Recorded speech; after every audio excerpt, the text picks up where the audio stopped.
Hello and welcome to another great episode of Speed Bumps with Charlie Kimball. I'm really excited to welcome today's guest. She's a close personal friend of mine who I've known now for over 12 years.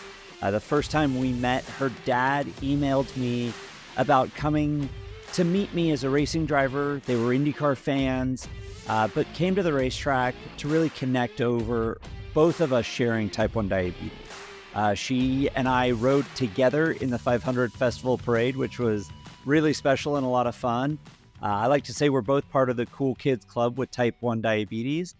So everybody, please give a nice warm welcome to my friend Mary Clare Halpin. Thanks for joining us. Yes, happy and very excited to be on here, especially as a listener of Speed Bumps. It's kind of surreal. So, well, I'm glad you're listening. That's at least I know there is one person, and I think your dad said he listened as well. So I'm at two. Yes, you got two. That's progress. I really want to get straight into some of the harder questions about the speed bumps in your life. You know, we talked before we came on air. I was 22 years old when I was diagnosed. So I was, legally, technically an adult. Maybe not ever. I don't think I'm ever growing up. But as far as being older, I had different experiences as getting diagnosed in type 1 and what it meant for my life and how it had impacted things going on in my life. Would you share with us your diagnosis story? How old were you? And what do you remember, and what have you heard from your family since then? We were talking earlier, just when you reminded me that you had gotten diagnosed at 22, thinking that now I'm 24, that I would have only had diabetes for 2 years. Like if I was diagnosed at 22, it's just crazy to think about. I got diagnosed when I was 8, so I've lived longer with type 1 than without it. I always say when somebody asks me about my experience that it was the best age to get diagnosed if I had to choose, just because I wasn't so little that my parents were the only ones that knew what was going on and were the only caregivers. But I wasn't into the teenage years where I was a little bit angsty and didn't want to be different. It was the perfect age because I knew I could do, like, I could add and subtract and all the things, and I could have some independence, but I still had some good oversight from my parents. So I always say it was the best age to get diagnosed. I could pick, but if I could, that's why I say it's great. But yeah, it was actually my mom's 40th birthday. So happy birthday, Mom. It was July 21st of 2008. My parents had gone on a little getaway just for her 40th birthday. So we were with a nanny and we were at Worlds of Fun in Kansas City, listeners. It's a big amusement park. And we were going to go see a concert. And so because I was with the nanny, because I was little, she noticed how much I was going to the bathroom because I had to go, 1 or 2 times per hour, sometimes more. And it wasn't that I was like a bad kid that was, like trying to be annoying to her. I felt really, really bad, but I needed to drink a lot of water and go to the bathroom. So she called my parents after we had been at Worlds of Fun and said, I think Mary Clare had something wrong with her. It may be some sort of infection, but I think you guys need to come home. And so funny enough, my dad's dad was an OBGYN and was a type 2 diabetic. So he knew kind of the symptoms of gestational diabetes and a little bit of the symptoms of type 2, and actually had ketone strips at home, funny enough. So I tested for ketones at home, and the strip was black. And he tested with me, and I remember seeing his and be like, "Oh, that's mine. What's wrong with yours?" And he was like, "No, that's yours." So my parents didn't sleep that night. And again, it was my mom's 40th birthday the next morning, which ended up kind of being a really cool God thing, as we say, because my aunt and my Grammy came to surprise her at the front door to say like happy birthday. And so she went out. I remember seeing her in her towel and saying like, I don't know how to say this, but like, we need to go to the hospital. So if you could watch my younger sister, Maggie. So it was a great thing that they were already there to take care of her. So we went into my pediatrician, and my parents, who are both accountants, said, "We think our daughter has type 1. And I'm sitting there, I'm like healthy. Like I had lost a significant amount of weight, but not like unhealthy weight or anything. I was fully able to communicate. And the doctors were like, with all due respect, you're crazy. And like, you have no idea what you're talking about. This kid is completely fine, but we'll test her just like to make sure. So they tested my urine and my blood sugar, and they came in and they were like crying because they felt so bad. They were like, "We're so sorry, we were wrong. She has type 1 diabetes." And so Yeah. So we went back home and packed our bags because I was completely fine. So it wasn't like I needed to be admitted straight to the hospital or anything. And went to go see our pastor and things like that. And then came home, packed, and my sister was set up with my aunt and my Grammy. And then we went. And so it was 3 days of kind of learning this new life. And I remember distinctly like having to inject into an orange, like those Yep. things that I don't know if they still do Yep. those, but doing that. And I remember my first low blood sugar. And I remember like my feet started feeling better once I was finally getting insulin. And it just kind of seemed like it was just something that we were going to deal with. I do remember like I was very worried about not being able to have banana bread again. That was like very concerning to me as one of my favorite foods. But they're like, no, you totally can. You're fine. And since then, my parents have kind of given me their perspective of they were trying to be really, really strong for me. But my dad kind of, it hit him the hardest of like, I've worked really hard. I've like made this incredible family. I like want to be successful, like, but this is not something I can protect her from. Yeah. Like how as a dad I couldn't like take the pain away from my kid and then also like protect her from anything that would hurt her. And that just really hit him hard. And my mom kind of was the strong one, and she's very analytical and logistical. So she kind of ran in and it's been a great partner with me since.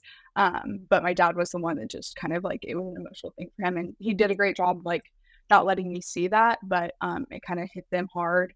And my sister too, of like, she didn't know quite, like she and I are best friends. She is my person forever. And just like hitting her of like, first of all, being the younger sister, not having all the attention on her, I think was like something different that she had to get used to. But like why, like I'm losing both my parents during this and my sister, like it was a big life change for her. So, but it was kind of, it was in the summer. So when I went back to school, I was at a private school, so it was a smaller class size. So we got all of the classes in third grade together and we read like going to school with diabetes, like they had a little book or something like that. Whoa. So, Um, so your class turned your like diagnosis over the summer into an education for all your classmates. Wow. What, how cool. yeah, And they're actually like, before we get too much further into this, there are three things that really stand out to me in that diagnosis story is a parent's intuition, right? Your parents knew, having done some research, having, talked to a family member who was a type 2 and also a doctor, they just knew something was wrong, right? Like looking at you, that's the thing about diabetes, right? Like, this, I know this. Oh, you look fine. How do you have diabetes, right? and so like a parent's intuition, and I know it's typically a mother's, but a lot of times it's the parents together. And your dad feeling like he couldn't protect you. Like I feel, man, that lands really hard with me because our daughter has a peanut allergy and our son like had a bone infection. Must have been fall of 21, right after the Long Beach Grand Prix in 2021. I went straight from the racetrack to the children's hospital. Like, and we didn't know. And it was very similar. Like our daughter went home with my parents and my sister. So like home with Aunt and Nana and Grandpa. So I could go be at the hospital with our son, and not being able to protect your kids against those things is really hard. And then you talked about your sister Maggie and like the two of you together at the racetrack, away from the racetrack. I mean, like thick as thieves is the term that comes to mind for me because you call her your person forever. And I think that is so cool because I have always been so impressed with your family, right? As a foursome, those each individuals as pillars in this like square, and you rely on each other, you help each other. It's funny, my wife Kathleen and I have talked a lot about like they're such a great family. How do we model our parenting after your parents, right? And if our kids turn out to be as great as Mary Clare and Maggie, we'd be a successful parents, right? And so those three things in that diagnosis story, and then you come back to school, and rather than be like, oh, Mary Clare has to go to the nurse's office now, it's like, okay, Mary Clare has type 1 diabetes. Let's all learn so that we can be better people to this diabetes community at large when you're future adults. Like, what an incredible experience. Yeah, how'd that feel for you in that moment when you're dealing with this brand new diagnosis? It would have been what, summer 2008? Is that about right? Yep. So like 8 or 10 months after I was diagnosed, right? Little age difference, but that same part of the world, time in the world within diabetes, that people still weren't talking about it like they are maybe now. I think of different timeologies with medical conditions, right? Cancer used to be like, no one talked about it. And now it's like, oh yeah, this is, I've got cancer. This is my chemo treatment, blah, blah, blah. And for a while, diabetes was like, oh, we don't talk about that. I know people to this day that were like, oh yeah, my grandma had the sugar. And it's like, what do you mean had the sugar? Oh, well, she had type 2 diabetes, but that's what we called it, right? We didn't know about it. We didn't talk about it. Well, and it's so cool that you were able to share, as you said, your vulnerability to educate and empower and inspire others. And how much did the strength of your family and that partnership, that trust you have in your sister and your parents help support you in that? Yeah, we always say that, and I can't miss the pun opportunity, that we're a 4 wheels of a car. And so if one of the wheels comes off or gets even low, the car doesn't run the way it's supposed to. And so we are all crucial to being each other's support system. And so I had 2 really good front tires for this experience of going back to school with type 1 diabetes. And my parents really led me and that have really impacted how I've managed my diabetes since, of like, we're going to combat this with information for people. It's safer if people know what diabetes is. It's safer that they know how I'm going to treat it. And that it was kind of no different. And again, they were 3rd graders, so they could understand some things and know that it was just a part of me, and hopefully make it easier for anybody else they encountered. And so we read the book, and we had worked out with the school beforehand of, my mom didn't want me in the nurse's office a lot. So I had all of my snacks and all of my medical supplies in my little cubby with my books. And if my blood sugar is low, I just would get up and go. And we didn't even, because it was a private school, there's smaller classes, like we didn't even put any actual policies in place for me. It was just that I worked out with my teachers. If my blood sugar wasn't in the range I wanted to be able to perform, I would show them to it as proof. And then I would, if it was like a math test or whatever, I would get really nervous before my math test, so my blood sugar go high. And so I would just take it later. Give me some insulin, let me relax a little bit, and take it in a bit. And as I got older, that became less and less, because I could prepare a little bit more ahead of time as I had more information, just better technology and things like that. But I really credit my parents and the teachers I had at that point that just were like, this is going to be a opportunity more than anything, to have us be educated and help her live the way she wants to live, and not let it slow me down. So I love that perspective, and that I'm a big fan of puns. So anytime we can get especially a motor vehicle pun in there and talk about not slowing down, I'm all about that, Mary Clare. We've been friends long enough. That I am right on that pun train. And I think that perspective is so powerful, right? Your parents, from you as an 8-year-old, right, as a 3rd grader, saying like, the empowerment they gave you, even to like, let's see if I can verbalize it. It's almost emotional for me. Like, right. As I think about me as a parent and put myself in your parents' place, I think it's would be really hard for me to tell our 8-year-old daughter, yeah, if your blood sugar is not right, you need to go show the teacher and retake a math test, right? Not just the peer pressure, but the not stand up, but have a very adult, very real conversation with an adult in a position of educating power. Like, what an incredible foundation. And obviously that's translated, right? You went with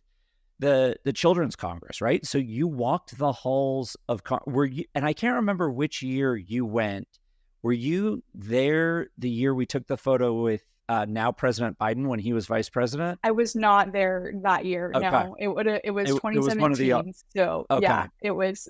one of the off Yeah. years. Yeah. Um, Yeah.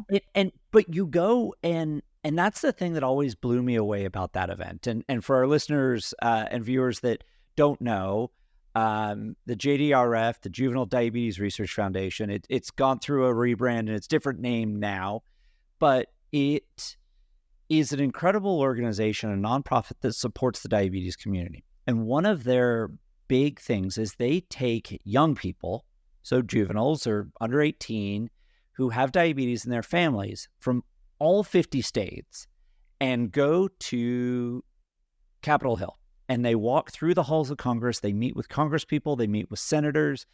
They, a lot of times kids will give testimony to committee on health and human services, on diabetes action committees and caucuses, and tell their story. And every time, I've gone a few times with my partners, and every time I am blown away by the maturity, by the empowerment, by the presence. You go in there and you think, okay, the parent's going to talk a lot about their experience. And very often, like the Congress people, the senators, same thing. They're like, I'm talking to these young people that live with this condition, this disease every day, and are telling me about how it affects their life. And for you in third grade, like immediately you have diabetes and you take ownership, right? It's like, this is your thing and you do the math, right? Like, yeah, okay, they're both accountants. So like math and numbers are kind of their things, but right. But you are doing the math. You are, hey man, I'm going low. I got to go get some gushers, and your classmates don't what a great perspective, right? They don't feel like you're taking advantage. You're like, oh no, it's just what she has to do. And it's better that we know what's going on because we can take care of her if we need to. Has that experience from like day one, actually it just hit me. It relates a lot to when I was diagnosed. A manager works with motorcycle racers. They're always getting hurt, right? They're like two wheels. It falls over when you walk away, right? So they're always getting hurt. And he said, if you treat your diagnosis of diabetes like an injury, right? Don't hide it. Don't like sweep it under the rug. Just say, hey, this is the injury. I got to get healthy before I get back in the car. It's the best way forward. So I could never hide from it, right? I never chose to hide from it. For you in third grade, it's like, yep, I've got this and this is how I deal with it. And like, y'all come along for the ride with me. It's a little like, okay, this is my deal. Who wants to be a part of my life with me? If you do, this is the social contract. You look out for me. I look out for you. We do this together. Has that helped as you've gotten older, right? Like, because again, these are experiences that I don't have with diabetes, right? I don't have first day of freshman year at high school. I don't have college applications. I don't have homecoming and prom with diabetes. I don't have learning to drive. Did that change what could have been into a more positive light as you went through those experiences? Yeah, 100%. I think when you know how to overcome adversity, and I think also type 1 diabetes teaches you a lot about yourself, of like listening to your body and mind and trusting your gut. I think it shaped me into who I am. And I always say that I wouldn't want to meet Mary Clare without diabetes, because it was just so formational in who I am. And that also has a lot to do with you. I mean, you definitely helped shape how I viewed diabetes at 11, 12 years old, which is still early on in my living with it. But in terms of, yeah, like high school and prom, I think when I was on the Medtronic pump in grade school, and I remember distinctly like getting ready to go to high school and telling my mom, like, I don't want to wear the clip Medtronic pump. For those that aren't type 1 diabetic, it looks like a pager and it clips, there's a tubing, so it clips onto your clothing, and it's very hard for women of how many layers it has to go underneath and all the things. And so I'm like, can we try the Omnipod so it's wireless, so I can keep my I don't have to wear it on the back of my prom dress. And again, just a great resource in both my parents of like, yes, like let's try that. We'll do whatever it takes, like whatever makes you comfortable. And would still sew pockets into different skirts I had and dresses and things to make it as easy as possible for me. But I think what was formational in the early days of diabetes is I knew that I had to surround myself with really good people. And I remember in my grade school days, we would do like a school walk team for the JDRF. So every kid that was a type 1, we would make it a team. And so it'd be several grade levels of students supporting them, and they would buy a t-shirt, and we'd really try to make it a really fun theme. My dad still wears one of them because it says like danger armed with needles, and it works really well because it's neat for him to go biking or walk the dog late at night. So, and it just was a really big community thing, which I think has shaped me beyond this. Is I really value the people that are close to me, and like my best friend from college that ended up being my roommate several years. She would always take the top bunk because she knew that like I needed to be closer to the ground if I got low in the night. And she's a very light sleeper, and so she would hear me beep and like make sure that she heard the gushers opening and all the things like that. And so just having people that, again, you have to give them the information, you have to arm them with boundaries too of like how much is too much care, but the information and the care, and then be very upfront asking them what they can do for you. And I've just been lucky that I've had several people along the way to do that. So Wow, like how incredible, to have that experience in grade school to lead you into like giving back to the community. You talk about being a part of the walks and raising money and awareness, and has it changed your outlook going forward from here, right? Your early 20s, literally your whole life. I know it doesn't seem like it, but as nearly 40 myself, your whole life's ahead of you essentially. Does it change the decisions about what you want to do? Has it inspired you to give back? And how, I'll after you answer this, I'll ask you a story about babysitting because I always love that story. I heard that at an event, but has it inspired you to maybe pick different paths in your life that are a little more philanthropic because you felt that support early on? 100%. I majored in agriculture economics at K-State, and I'm not from an agriculture background. And I think one thing that was formational about diabetes is that I do love a challenge. And so not having an agriculture background, saying going to major in agriculture, that was kind of inspired me in that way. But speaking in front of children, or in front of Congress with the Children's Congress at JDRF, and just kind of and doing lots of public speaking while I was, in grade school and high school about type 1 diabetes, made it really, really attractive to me to do something like that in my career. And so like agriculture policy and how that tied into food insecurity, those are all things that really, really grabbed my attention of being able to help people and advocate and use my brain to kind of figure out strategy of the best way to help people, and then also be a storyteller. And so now finishing that degree and working at the American Royal, which exists to champion food and agriculture. It's a nonprofit since 1899, and just again, giving its education about agriculture through entertainment, giving kids opportunities to learn about where their food comes from, is what we're there for, but then also teaching adults. And so currently working on our project for our $350 million facility in Wyandotte County of Kansas. I'm on the team to help curate the education center and talking about which agriculture issues are most important for the, livestock showmen that are coming in, that it's important for them to see, but then also the grandparents bringing their grandkids to on a rainy Sunday afternoon to kind of learn about agriculture. And so it's definitely inspired me on the advocacy side, but then also just to help people learn.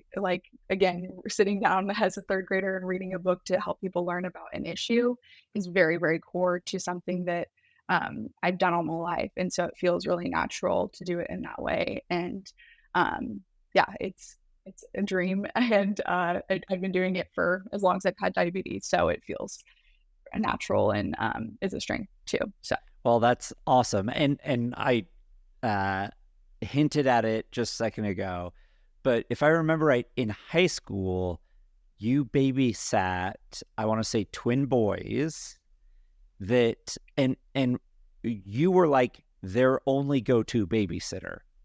Why and how'd that all come about? So yes, I met their mom through some of the JRF events that we've done. She was really, really great about just giving a mom's perspective, because that's a huge part of it. And her two little boys, very like unique story in that they both have type 1 diabetes and had some really scary incidences with it. And so, yeah, in high school, I was their go-to babysitter because the mom felt safe that I knew what I was doing. I didn't have a learning curve with any of this stuff. I knew how quickly things could go wrong. And then I also just knew the symptoms, which you can't teach to somebody, even a parent. You can't teach the slow, that slurred speech, that sweatiness, any of that. She knew that I could, even if the technology had failed, that I would be able to go past that, which is an extra level of security for them. And they were just really, really sweet family. And I got to actually go to Children's Congress with them, which was really special. And her mom was the one that came to my high school and announced in front of everybody that I was going.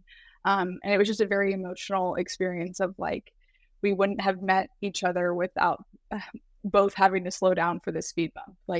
Across the journey of life, Right. we wouldn't have met each other and had this beautiful relationship and trust. And yeah, so it was really, really special to them to go to Children's Congress and be able to share their story alongside mine, and how it affects them differently. And yeah, how it's inspired me to continue to advocate and give back, and be support systems for people that are younger than me 100% too. Well, that's awesome. And I remember meeting the little boy's mom at an event there in Kansas City, I think it was, and being so impressed. And I think it speaks a lot to your presence and ability to successfully manage first and foremost your own type 1 diabetes, right? She trusted that while you were babysitting, you would be able to manage yourself and take care of her kids and be an extra level of support and safety if the technology let them down. I've always thought that was really, really cool to see, and speaks a lot to your success as person with diabetes. When you say that, it's well, that sounds a little goofy, but it is, right? You have to successfully manage it to still be able to take care of yourself and take care of somebody else. Now, you mentioned speed bumps. It is the name of the show. Learning to drive. Any big speed bumps, diabetes or non-diabetes related? Any great high school stories that you can tell that are yeah, I was really it went really wrong there, but here's what I learned in those moments. Yeah, my dad would probably think that I was being dishonest if I didn't say that I had a little bit of a lead foot. So definitely could have used some speed bumps. But yeah, learning to drive in high school, I remember it being less of a big deal than now I'm why did we not make that a bigger thing? But my dad's a private pilot, so he would have a pre-flight checklist. And so one of the things was just making sure that before I started the car that my blood sugar was, in range. And my friends always knew that we compared it to drunk driving if I was driving well, because you're slower and it does feel like being intoxicated a little bit. And so the joke was Mary Clare, are you too drunk to drive? Right. So they even knew what to do with that. But high school was a great experience for me. I played a lot of sports, which was really fun and different in my managing my diabetes. I ran across country and then was on the varsity lacrosse team, which a high contact sport with medical devices that just stick to you. presented its own set of speed bumps to try to figure that out. But I was, again, really, really had great friends around me that helped me kind of manage those things. And again, just good community and continue to try to give back as there was other diabetics in the high school too, and different from my grade school where they weren't as open with it. But again, giving them the space because I had kind of already lived openly with it. So giving them the space to just exist and not have to give the whole rundown. Oh, fantastic. That's awesome. And I'm super excited that you're doing so great sort of after college and in a field, agriculture. You know, our family's big into ag with avocados here in Southern California. I raised animals in 4-H. So it's really cool to see future generations and younger generations continuing to support agriculture and help people understand where their food comes from so they don't say the grocery store, because while it's important that food gets to the grocery store, where it starts is a little more in-depth of a story. Now, you are a Speed Bumps listener. You will know that these 3 questions are coming. I ask these same 3 questions to all of our guests here on the show. What is the best advice you've ever gotten and from whom? We'll start there. Okay. See how that goes. I would say the best advice I've ever gotten is from my dad. And it relates to why we're sitting here together right now. It's if you don't ask, the answer is always no. And so that was a real experience that I could see kind of play out with that advice, is that if he wouldn't have asked if I could meet you, we wouldn't be sitting here. And like, you could have said no, and it could have just, been fine. But I think as I've gotten older, that advice has kind of evolved into like, if you don't also ask of yourself certain things, you're never going to know what you're capable of. And so, addressing those things head on, if they're worth the risk. And again, the answer could be no, that you're not capable of that, and you can move on and you learn something along the way. But great advice, Ted Halpin, coming in hot with the great advice. And the story you alluded to, I'm going to tell it just briefly from my perspective, at least. Your dad reached out to me and my team. I think the email ended up in my dad's inbox somehow through how it was set up, ended up in my dad's inbox. And he said to me, "Oh, I got this email from a family. Their daughter has type 1. They're coming to the race in Iowa. They'd love to meet you." I said, "Yeah, sure. No problem. Like, we'll figure it out." So I think the paddock or the garage area in Iowa is adult only, like it's 18 and up based on insurance or something. And so we got together, and I think it was after the first day of running, and it was kind of quiet, and we met just outside the entrance to the garages. And this would have been, I want to say would have been like 2009. It was definitely Indy Lights. So either 2009, 2010, which would have put you like 10, 12 years old, kind of in that range. Yep. And it was like you and your dad and I. Well, I think it was 2011 because it was your rookie year, if I remember right. Because it was after the 500 That's when right. we had seen you. Yeah, so it was your debut. So. That's right. It was after the 500. It wasn't even in Lights. So it was 2011, right? So that would have put you like 12 years old? 11 years old. Okay. Yep. So then, and I don't remember if Maggie and your mom I remember your dad and I remember you and being like, "All right, we're going in." And like the security guard was like, started to put a hand up, and I'm still in my fire suit, right? Still sweaty from the last practice or whatever. I'm like, "Oh, they're with me." And I'm like, "Just keep walking." And so we walked through the gate, and like your dad was kind of like, but I was like, "Just keep walking, man. Like, let's go." And so then we got to spend some time in the garage, and I got to show you my steering wheel, but also like how my continuous glucose monitor mounted to the steering wheel and my drink bottles and really, and to me, I don't know that you would have realized at that moment, but it felt really cool to me to be in the IndyCar paddock and in a place where like I was an N of 1, right? I was very unique in that situation. And I felt like with you there, all of a sudden there were 2 of us, right? There was this community that existed that didn't before.